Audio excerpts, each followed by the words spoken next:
Okay, so I make it 7 o'clock, so we will get started because it is a little bit chilly in the chapter house. So rather than you sit there getting colder and colder waiting for us to start, I'm going to distract you from the cold by introducing tonight's speaker. My name's Kate Astbury. I'm one of the professors in the School of Modern Languages and Cultures at the University of Warwick, and together with my colleagues we've been working with the Cathedral on a broader project about language learning or language learners as peacemakers. And tonight's talk is the second in a series of talks that we've been doing here in the chapter house on peace and reconciliation. It's Warwick's 60th anniversary this year, and so as part of that we've been working alongside the Institute of Engagement and other colleagues within the university to develop a series of activities and events for families and visitors to the cathedral, as well as Coventry residents out in the broader community, taking as inspiration the fact that this year is the 80th anniversary of the end of World War II. So there was a nice conjunction between it being the university's 60th anniversary and it also being a round number for the end of World War II. So that's what set us thinking about the idea that seeing things from different perspectives, whether that's linguistic or cultural, is actually at the heart of language learning, but also fundamental to the peaceful coexistence of nations. French was one of the university's founding departments, which means that seeing the world through others' eyes has always been a crucial part of the university's mission. Understanding others' perspectives is the first step towards conflict resolution and reconciliation. And being able to learn a language or speak another language, whether that's a language learnt at school or a language spoken at home, is a great way to foster different perspectives and a greater awareness of tolerance and understanding. Our work with the Cathedral culminates next month with a Year 9 event here at the Cathedral, which will hopefully play a part in fostering the next generation to be more tolerant and understanding of others. And it's in the context of seeing things differently that we come to tonight's speaker, Dr. Katie Stone, who's going to be talking about why language matters, propaganda and remembering German women's experiences of defeat in 1945. Katie is an associate professor in German at the University of Warwick. Her research and teaching focus on German memory culture, particularly regarding the Third Reich and World War II. She also looks at how the reception of difficult histories shifts over time. She's a leading expert in the representation of wartime sexual violence in contemporary German literature. And tonight we're going to hear her thoughts on the importance of language in allowing German women to tell their stories of defeat on their own terms, in their own words, and for the purposes of reconciliation rather than propaganda. So thank you very much, Katie. Over to you. Thank you very much, and thank you everybody for coming tonight, especially to hear a talk on something that's not particularly cheery, but very important. So as Kate has said, peace, reconciliation and healing from the past are really watchwords of Western memory culture, but also define the work of Coventry Cathedral and also Warwick School of Modern Languages. My own work's about how Germany has grappled with the legacy of World War II, becoming the unofficial Weltmeister or world champion of coming to terms with the past, and that's something that Hungarian author Péter Esterházy said. After all, what other nation has its own vocabulary of reconciliation, the oh-so-German compound nouns Wiedergutmachung, literally making good again, and Vergangenheitsbewältigung, mastering the past? Which other nation is covered with monuments to past criminality and violence? At my last count, Berlin had 22 memorials and sites of memory dedicated to the crimes of National Socialism. And it says a lot about Germany's political self-understanding that the mammoth monument to, I need to get the title, the mammoth monumental memorial to the murdered Jews of Europe is overlooked by the German parliament in the background. In the 1950s, Germany became the first nation to ever initiate a policy of reparation, in this case towards Israel and the Claims Conference, which represented Jewish victims of National Socialism globally. This scheme was followed by various others to compensate victims at home and abroad, and the total reparations payments come in at around 62 billion euros. The image of Chancellor Willy Brandt falling to his knees at the monument to the Warsaw Ghetto Uprising of 1970 has also become something of a gold standard for political apologies. And nowadays, political apologies of this kind have become part and parcel of what it means to demonstrate a commitment to human rights on the world stage. Historical guilt and present-day responsibility are also considered fundamental to what it means to be German. So Germany considers itself very much a civilian power rather than a military power, and its foreign policy is defined by 4 principles: politics before force, never alone, never again an outlaw, and never again Auschwitz. In the political mainstream, there's a firm belief that Germany's post-war recovery in economic, democratic, moral, and democratic terms has resulted from its willingness to make amends and to pursue reconciliation with other nations. And importantly, this project wasn't something that just came from politicians. It was very much a grassroots movement, and it was everyday citizens that really impelled the German government in the late 1960s, 70s and 80s to start to intensively engage with its historical responsibility. And yet, when I was asked if I could give a lecture tonight, it seemed necessary to take a step back. Various domestic and international political challenges have revealed the contradictions and the fractures in German memory culture. And this is nowhere more apparent than where the date 8th of May 1945 is concerned. We know this date as Victory in Europe Day, when Field Marshal Wilhelm Keitel signed the German Instrument of Surrender. In May this year, when the German President, Frank-Walter Steinmeier, gave a speech to commemorate the 80th anniversary of the end of the war, he acknowledged the challenges currently facing Germany and the world. Initially, his speech trod well-worn ground, evoking the endless horror of war and the desperation and degradation of Germany in its hour of defeat. And that includes the fact that around a fifth of all German accommodation had been destroyed at the end of the war, and 15 to 20% of the population was in some way displaced even in 1950. That's because in late 1944, many Germans had started fleeing the most easterly regions of the Nazi Third Reich out of fear of the Red Army.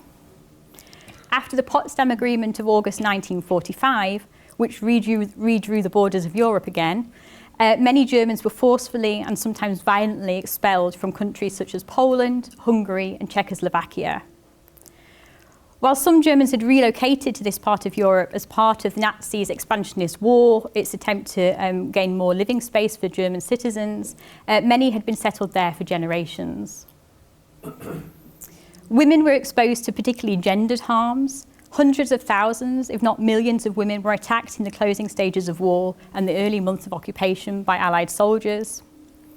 And during the so-called Hunger Winter of 1946 and 1947, several 100,000 Germans died as a result of extreme cold and starvation. In his speech, however, Steinmeier, as many of his predecessors had done, made clear that Germany's plight can only be understood in the context of the preceding war and the devastating impact on vast swathes of the world. Approximately 17 million people were systematically murdered by the Nazi state, including 6 million Jews. And millions of Europeans also lost their lives during the war and its brutal aftermath. And the picture on the right just shows you the numbers of deaths estimated in each country. 2 million Soviet citizens had starved between 1946 and 1948 alone.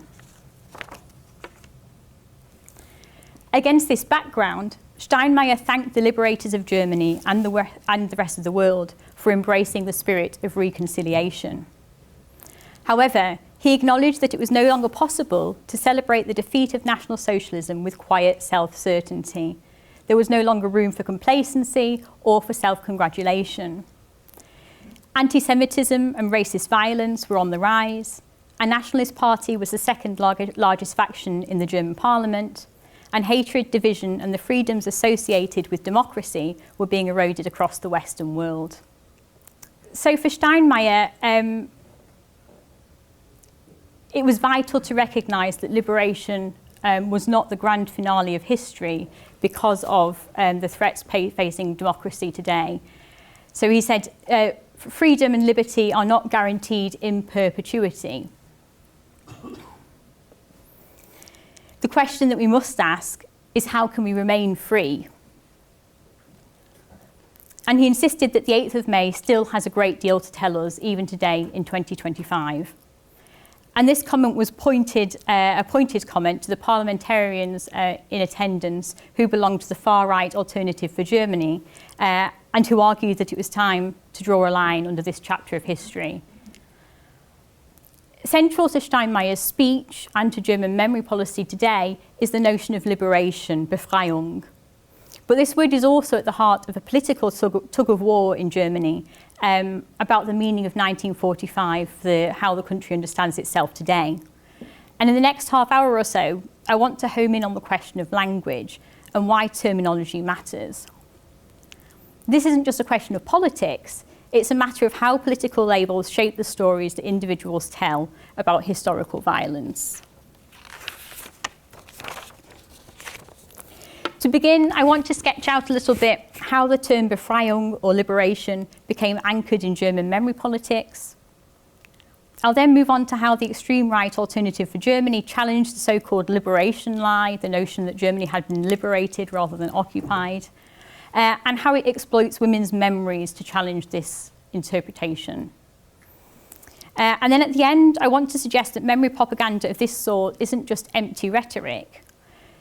Ultimately, my talk's about the importance of language in allowing German women to tell their stories of defeat on their own terms and for the purpose of reconciliation. So let me start with a cartoon that demonstrates the slipperiness of the word liberation or Befreiung in the German context. So the images on the top all show different ways in which May 1945 has been celebrated. So either as defeat, for example, by those on the battlefield in the German battlefield, as victory by the Allies, of course, as liberation by the prisoners and those who were persecuted by National Socialism, and as collapse by many civilians on the home front. This cartoon questions the possibility of finding one term to capture the experiences of a diverse memory community, one that included the victims of Nazi persecution and warmongering on the one hand, but also the Germans who had aided, abetted and tolerated the Nazi regime. Ambivalent feelings even reigned within individuals and their communities, as Annemarie Weber suggests in her semi-autobiographical novel West End, which was published in 1966. Here, a group of ordinary Germans wait out the end of hostilities in a cellar, taking shelter from the artillery fire, and the main character observes her neighbours, stating, "All of the occupants of the house sat stiffly in their chairs and attempted to assume a dignified posture. Their expressions conveyed piety, humility, pride, excitement at experiencing world history, fear, and hope." It's not incidental that the cartoon on the previous slide was published in 1985. This was the year that West Germany began to talk about May 1945 as a liberation rather than as a defeat or humiliation. Previously, many Germans had been more interested in their own suffering and their victimization both by the Nazi regime, who had betrayed them, and by the Allies. They had been less interested in the idea of collective guilt, Germany's unique responsibility, or even in the project of denazification. And the term liberation itself was viewed with suspicion. That's because the idea of liberation was central to the historical narrative of the German Democratic Republic, which was formed in 1949 in the areas of Germany in the east that had been under the command of the Soviet military administration. The state, otherwise known as East Germany, the bit in orange, was a Soviet satellite state, and it was ruled on the basis of Marxist-Leninist principles by a state party, the Socialist Unity Party, that had an absolute grip on power. From its foundation, East Germany celebrated the day of liberation of the German people from Hitler fascism with the sort of pomp and circumstance that one might have come to expect from dictatorships. In this narrative, the Red Army, the Soviet army, played the role of heroic liberator. Its soldiers were remembered as friends and brothers in arms in the enduring fight against fascism. Here, fascism wasn't understood as a relic of the past, but as a continued threat from the capitalist world. The agents of fascism, according to the East German state, were located over the border in West Germany and the rest of the Western world.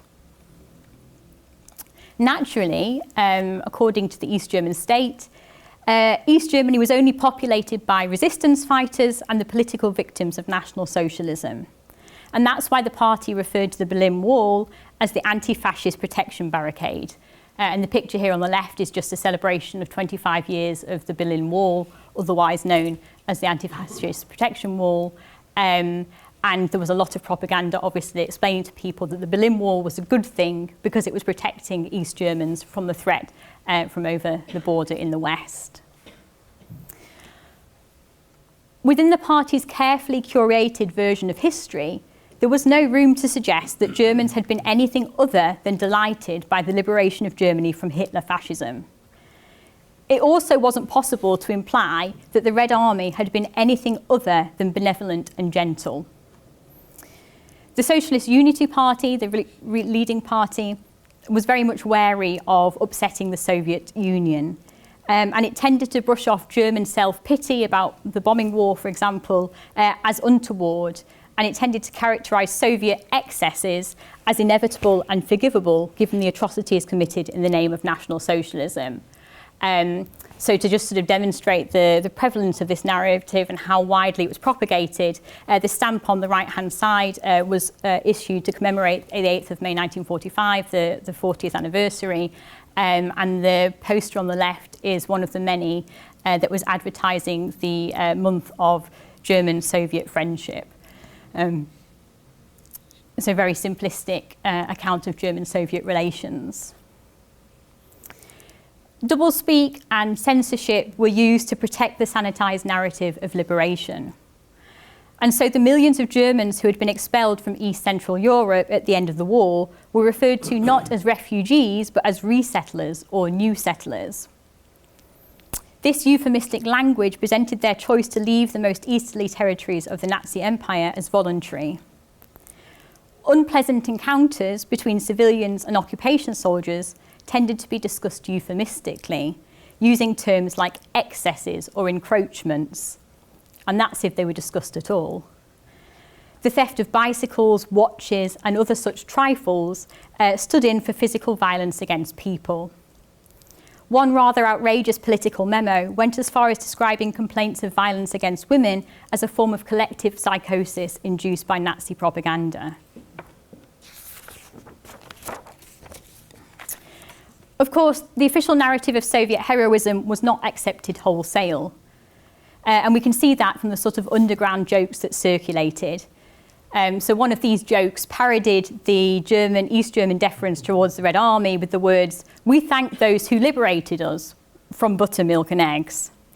The Soviet liberator here is recast as a petty criminal, and the punchline also gestures towards the reality of hunger and deprivation that the state denied in its game of one-upmanship with the West. So, the GDR liked to pretend that things were much, much better in East Germany than they were in West Germany, even though they were struggling with the same sort of existential issues. At the height of the Cold War, the West German establishment distanced itself from the socialist vocabulary of liberation. If that term was used at all in the media, it tended to be written in quotation marks. So in the Federal Republic, West Germany, the 8th of May was primarily associated with defeat, humiliation, and the division of Germany. Therefore, it was hardly viewed as an anniversary or a date worth commemorating. The turning point came in 1985 when President Richard von Weizsäcker gave an acclaimed speech to commemorate the 40th anniversary of the end of the war. And it's probably going to go down as one of the most important political speeches in German history, because it formally anchored three ideas. First, that Germany was uniquely responsible for the Holocaust. Second, that West Germany's upward trajectory had begun with liberation from National Socialism. And third, that as the land of the perpetrators, West Germany had a particular historical responsibility in the present. So the sort of characteristics that I talked about right at the start of my talk, the cliches or assumptions about Germany's sort of superior status in terms of remembering its past, that's really associated with West Germany after 1980. It didn't start immediately after the war. In his speech, von Weizsäcker didn't gloss over the ambivalent feelings that many Germans felt when defeat happened. And he didn't downplay the immense hardship that followed. But the German president did emphasise that German suffering was not caused by their allies, but by Germany's support for National Socialism and its genocidal war. Fundamentally, von Weizsäcker highlighted the need for a multifaceted remembrance, which would suppress antagonistic feelings like hatred and resentment, and that would promote reconciliation between Germans and Jews, between Germany and Israel, and Germany and all allied nations. Now, this speech, despite now being remembered as groundbreaking, was not unanimously approved. Many Conservatives really would have preferred to draw a line under National Socialism. And the speech also raised the hackles of those who would have preferred German losses to take centre stage. As this brief recap already suggests then, the liberation label is tricky. Even some of the most fervent advocates of Germany's approach to historical memory find it overly simplistic. Nobel Prize-winning author Günter Grass put it quite simply when he said that only innocent victims can be liberated.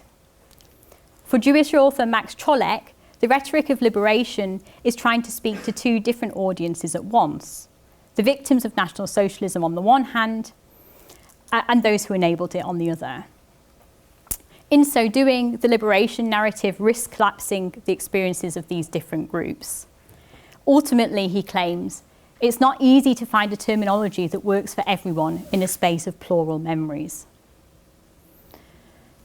Another problem with the liberation label is the ease with which it's distorted by the far right. In the 1990s and the 2000s, slogans such as 8th of May, against forgetting, and the 8th of May, we won't be celebrating, circulated in protest at the so-called liberation lie.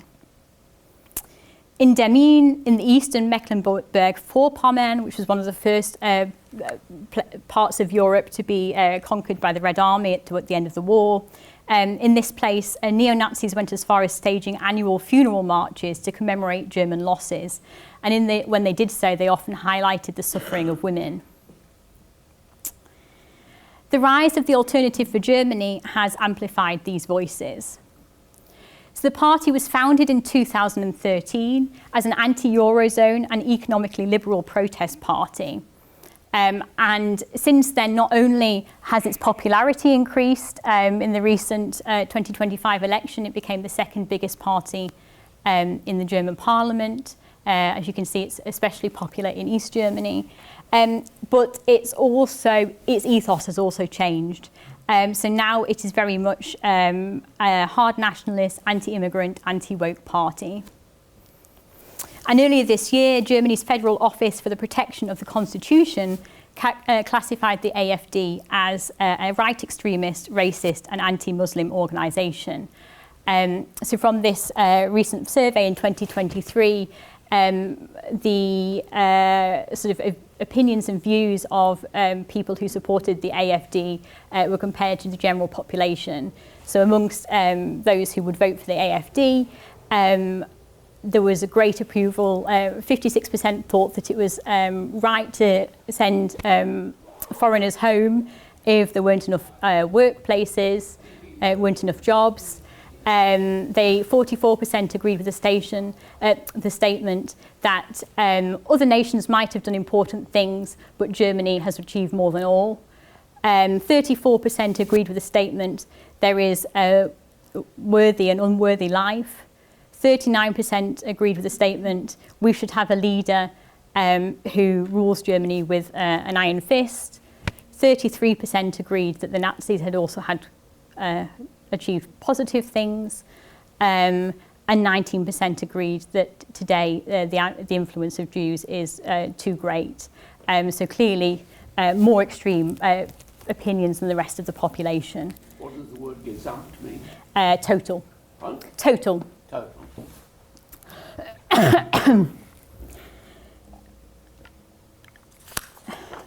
Unsurprisingly, the party's anti-establishment ethos is reflected in its attitude to history and to memory.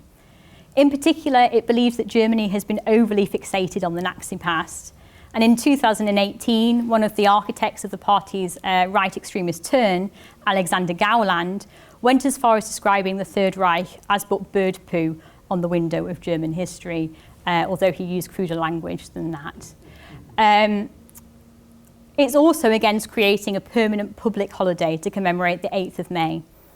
And this is something that's been discussed increasingly since 2020, when the late Holocaust survivor Esther Beckenaro wrote an open letter to the German president and the German chancellor, arguing that it was necessary to find new ways to remember or to keep alive the memory of the Holocaust, not least in response to the rise of the far right, and that creating a new public holiday to commemorate the 8th of May permanently was one way in which Germany could send a signal that racism and bigotry was not accepted.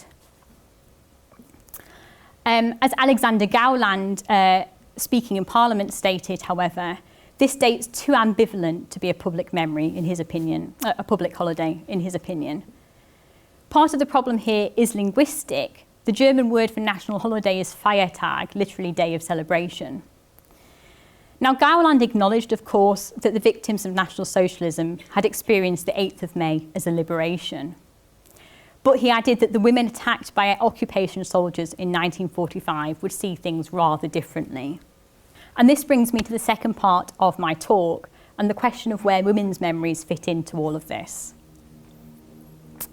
Violence against women by outsiders, that's a nice background, is one of the cornerstones of the nationalist politics of indignation. We might think of Donald Trump's Mexican criminals or the anti-migrant protesters in Epping who seem to only care about women's rights and safety when it's useful for their anti-immigrant agenda. In Germany, the right also exploits women's memories of violence to justify its interest in German wartime suffering. Take the AfD's proposal to dedicate a memorial site to mourning the German victims of World War II. The proposal paid lip service to the ideas of international reconciliation, and it asserted that the aim was not to have was not to promote competitive victimhood, to tally up German victims against those elsewhere. But rather, it said that this memorial site would promote a more differentiated historical picture and supplement rather than replace existing memorials to the victims of National Socialism. But these words ring somewhat hollow considering its statements and actions in other contexts. In the proposal for the new memorial, foregrounding women's experiences of war, or war violence more accurately, is a form of progressive camouflage. That's to say, the AfD hijacks a theme that receives universal condemnation in order to justify a more contentious issue. The topic of violence against women at the end of the war is really well suited to playing up Germany's victim status for two reasons. The first is because while it's well known that Germany perpetrated bombing and that it was responsible for displacement and expulsion too, like the rest of the Allied nations, less is known about Germany's war crimes against women. So in some ways, Germany in this regard can claim some sort of moral high ground. And when nationalists evoke violence against women, there tends to always be an unspoken innocent. There's been a tendency to trivialise German women's responsibility for National Socialism and the Holocaust, because they were, by and large, not responsible for enforcing National Socialism's policies. And as a result, they tend to appear as what we call ideal victims. The Norwegian sociologist Niels Christie coined this term, ideal victim, to highlight the fact that not all suffering is equal in the eyes of society. We tend to be much more likely to bestow recognition and compassion on Red Riding Hood type figures who are weak, passive and virtuous, who suffer at the hands of big bad wolves, and who do not deserve poetic justice in the eyes of society or have a hand in their own suffering. So in Germany, it's much easier to empathise with German women during World War II and National Socialism because they're not deemed to have been deserving whatever suffering was meted out by the Allies. But in this context, it's something of a simplification and a political sleight of hand, because talking about innocent German women bolsters black and white ideas about victimhood and perpetration that just don't work in this context. Focusing on female German victims and male Allied perpetrators produces sort of falsely clear-cut boundaries between victimhood and perpetration, and it veils war crimes by German soldiers. To give an extreme example of how such logic works, some revisionists have gone so far as suggesting that German women were the subject of a sexual holocaust. Such inflammatory language attempts to equate violence against women with Nazi-perpetrated genocide, and therefore to downplay German guilt. What the right wing wants is to be able to remember German wartime suffering, German losses, like any other nation does, without having to also acknowledge Nazi crimes. I'm not saying there's anything wrong with recognising the extent of German wartime suffering. After all, this is what most families talked about, and it's dangerous to allow the far right to monopolise this topic. Above all, war crimes and brutality against civilians should be outlawed no matter whether the individuals are on the right or wrong side of history. The problem is more the right's attempt, sometimes explicit and sometimes implicit, to brush over Germany's history of racism, anti-Semitism and authoritarianism as it shines a light on German suffering. What is more, historically for the right, the most important thing about violence against women is the nationality of the perpetrators. The victims and survivors only matter insofar as they are German. Outrage against violence against women also tends to exist side by side with some pretty regressive and damaging ideas. For instance, the notion that compassion and recognition are dependent on innocence and virtue. And in conservative discourse, the language for discussing this kind of violence also tends to evoke notions of shame and honour. Indeed, the maxim "honour lost, everything lost" was something that was communicated to many women in the closing months of the war. Nazi newspapers were full of atrocity stories warning about the consequences of defeat. This atrocity propaganda had real effects, heightening women's fear about the end of the war and impelling many to flee the Red Army. It also caused many women to take their life, either before they actually encountered the Red Army or after, in the case of violence. The perilous conditions when many fled the Eastern Territories also meant that around 500,000 perished before they had even reached their final destination. And as I've said, many opted to take their own lives out of fear or out of shame. As I come to the conclusion, I want to talk a little bit about some remarkable diaries and war stories by women that push back against such propaganda. Let me start with Ruth Andreas Friedrich, who co-founded an underground resistance group, Onkel Emil, and who described her cynical attitude towards Nazi horror stories. Atrocity propaganda, we cried indignantly, and hoped for the arrival of the Allied liberators. We don't want to be disappointed now. We couldn't bear it if Goebbels were proved right, being the propaganda minister. We were against the regime for 12 years. For once, she says, we've got to be able to be for something. If that's not possible now, then what? This attitude is repeated again and again in diaries and memoirs written by women, the desperate hope that this propaganda would prove false. Some of the more worldly and plucky authors that I've come across parody and mock Nazi atrocity propaganda.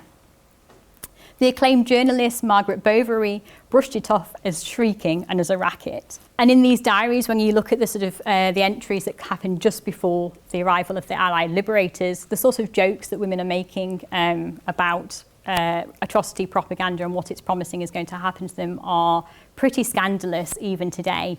I won't repeat, but you can read the slide while I quickly have a sip of water.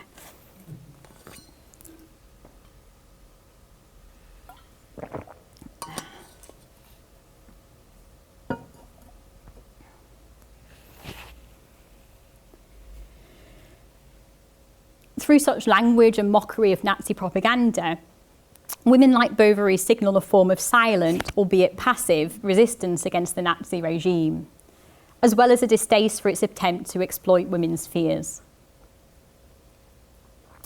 Perhaps the most radical of these texts is one that you might have heard of, A Woman in Berlin, a diary first published anonymously in England in 1954 and which became an international bestseller. This diary is radical not just because of its unflinching descriptions of the end of the war, but also because of the author's refusal to internalise the warning, honour lost, everything lost. Instead, she insists again and again, what doesn't kill me makes me stronger. Her text is suffused by gallows humour, even when writing about things that the rest of society would deem unspeakable.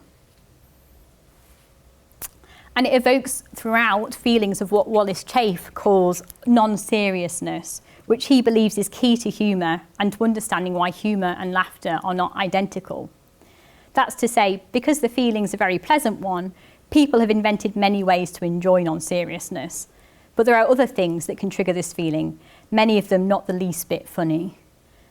And it's a helpful concept, I think, in my purposes, where talking about humour and laughter seems counterintuitive, and where dark humour often exists on a knife edge. But life in the ruins often was defined by absurdities and incongruities at which women couldn't help but laugh. I struggled quite a lot to find an example to include today because some of them are pretty raw. But this short interlude or episode from Andreas Friedrichs gives you a decent sense of the sort of deadpan quality, the cynicism, the irony of a lot of these diaries. So as she's waiting in line at a public water pump, she starts chatting to another woman who explains that normally she would fetch her water from the firefighting pond. However, there's a body floating in it now. Sure, I nod along. You shouldn't drink water in which there are dead bodies. Oh, typo, sorry. It is a civilian, she demurs, hesitantly. I fall silent. I've never considered the question of water hygiene from that perspective before. And it's that sort of deadpan, irony, cynicism, unexpected comments that pervades all of these diaries. The sharing of jokes, some of which would scandalise even today, enables conversation in these diaries about topics that would normally demand silence. It draws women together and allows some to push through rather than succumb to the horror that they are witnessing and experiencing. And it holds pain and suffering at a distance. The tone that many of these writers adopt and the language that they use could not be further from the overblown pathos of Nazi atrocity propaganda. After the first Soviet incursions on Nazi territory, newspapers and newsreels were filled with footage and eyewitness testimony of crimes against German civilians. The texts were excessive, exaggerated, packed with emotive and moralistic adjectives. They lingered on grisly themes and objectifying details. It was a language that sought to inspire hatred and fear in the reader, and on this count it was certainly successful. By contrast, these diaries adopt a sparse, sober language to catalogue not just the horrors that they have witnessed, but also their consequences, and the latter is something that propagandists tend not to care about. The objectivity, irony, and cynicism of the women's writings provides a way to document atrocity without recycling the degrading language of Nazi propaganda or its hateful prejudice. And it's striking that the anonymous woman in Berlin who writes about her own experiences of violence never uses the word victim to describe herself. Instead, she ironically describes herself as step prey, as somebody who's attacked on the staircases. Other authors use equally non-serious language to describe occupation soldiers as their darlings or as the rutting victors. In so doing, they express their resentment without demonising the occupiers. And human here is something, of course, of a blunt weapon. The anonymous woman in Berlin is quite clear that the jokes that she and her friends tell at the expense of the Russians have a retaliatory slant. She says, "We gossip and use mockery to take revenge on those who humiliate us." And there's barely a published account from this period that does not make a joke out of the provincialism and the oafishness of Soviet soldiers. Numerous humorous interludes describe the theft of bicycles by Red Army soldiers that can't cycle, their childlike excitement over watches, their confusion when confronted with flushing toilets and eau de cologne. And this is the epitome of diminishing humour. It exploits the difference between the expectation of a monstrous soldier and the reality, a greenhorn. And this humour was definitely a practical defence against fear. Many women thought that fear made them easier or more attractive prey. But in such jokes, diminishment bleeds into disparagement, and it reinforces national and ethnic hierarchies. Rereading her diary in the 1960s, journalist Margaret Bovary was appalled by the ethnocentrism of her writings and the prejudice that seeped through, even though she had thought she was immune to it. When she started to revise her diary for publication, she tried to ensure balance by adding in sections that criticised her own prejudice and corrected her own perceptions and faulty assumptions. She also adds in stories from people in other parts of Berlin who had more positive encounters with Soviet soldiers, and she includes stories that show that violence was not the preserve of the Red Army. Although written with a journalist's eye and an interest in political and cultural relations, her diary and letters, or her diary cum letters, were not initially intended for publication. In the foreword to her published diary, she said that initially she had wanted to only publish her writings after her death because she was worried about them being used as anti-Soviet propaganda while the Cold War was still raging. And her concern was justified. There was an entire genre of pulp fiction dedicated to exploiting stories about the end of the war for anti-Soviet propaganda. And when A Woman in Berlin was published in 1954 in English, the marketing material tapped into this public mood. So the blurb on the front states, April 1945, a woman's night-by-night account of how the Russians ravaged a city and its women, which is pretty awful, but clearly tapping into anti-Soviet propaganda. And on the right-hand side here, there's a political poster published by an anti-Soviet, anti-communist agitation group in West Germany in the early 1950s, and it's warning against essentially voting with the socialists, and it's very much obviously evoking the violence against women that occurred at the end of the war. So the exploitation of these memories was very much prevalent. By the time that Bovary's diary was published, however, there'd been something of a sea change, and she could reasonably imagine that her diary might help to overcome lingering anti-Russian prejudice. So what she hopes to show in her diary, essentially, as she states in this slide, is really where these anti-Soviet prejudices came from, the ways in which they were nurtured by the war and sort of solidified by the violence that accompanied occupation. What's significant in this regard is that many of the first women to publish their diaries and memoirs spoke several languages. In their texts, they therefore testify not only to the experiences of German women, but also to the suffering of Allied soldiers. And in so doing, they craft narratives of reconciliation, complicating one-sided accounts of national victimhood. Take A Woman in Berlin. The narrator is aware that her knowledge of the Russian language and culture gives her a privileged perspective on events, as well as a greater sense of objectivity, because she knows more about Soviet soldiers than their present violence. I sometimes wonder, she says, whether it's an advantage or disadvantage for me to know a little Russian. It gives me an assurance that the others lack. What to them are crude animal sounds, inhuman noises, to me is a human language, the highly articulated and melodious language of talented people.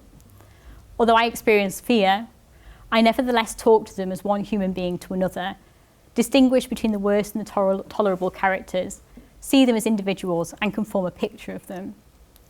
For the first time, I'm also aware of my role as witness. There are probably only a handful of people in this city who can talk to them, who have seen their birch trees and villages, their peasants in raffia sandals and their hastily built houses of which they are so proud. Again, a little bit of cultural superiority coming in here, and who are now nothing but debris under the soldiers' boots. On the other hand, it's perhaps easier for the others, the many who don't understand a word of their language, because they remain strangers to them. They can keep at a greater distance and persuade themselves that these people are not human beings at all, and this I cannot do. Because of her knowledge of the Russian language, the woman in Berlin is called on at various points to mediate between soldiers and civilians, to lay the groundwork for gratitude and friendship and for intercultural understanding. And in one of the most chilling episodes of the novel, she helps a group of soldiers explain to this group of women with whom they've actually formed a sort of quite close friendship and they've been taking under wing. The soldiers end up explaining in translation that they've not seen their own families for 1941, which is why they felt so drawn to the children. And eventually one of the soldiers reveals that German soldiers had murdered children when they invaded his village. In a similar way, Ruth Andreas Friedrich notes that everything is much easier when you understand the language. The inability to communicate deprives every encounter between the victims and the occupiers of any semblance of humanity. She doesn't judge her fellow Germans for their prejudice towards the Soviet occupiers, nor does she judge the Soviets for their actions. Instead, she insists we have to learn to understand each other. Unless we understand each other, we will not be able to love each other. And this is the message that comes through again and again in published texts about women's experiences. The need to remember and to acknowledge the consequences of wartime, not in order to cling on to feelings of national victimisation and resentment, but rather in order to ensure that such violence never happens again. Thank you very much.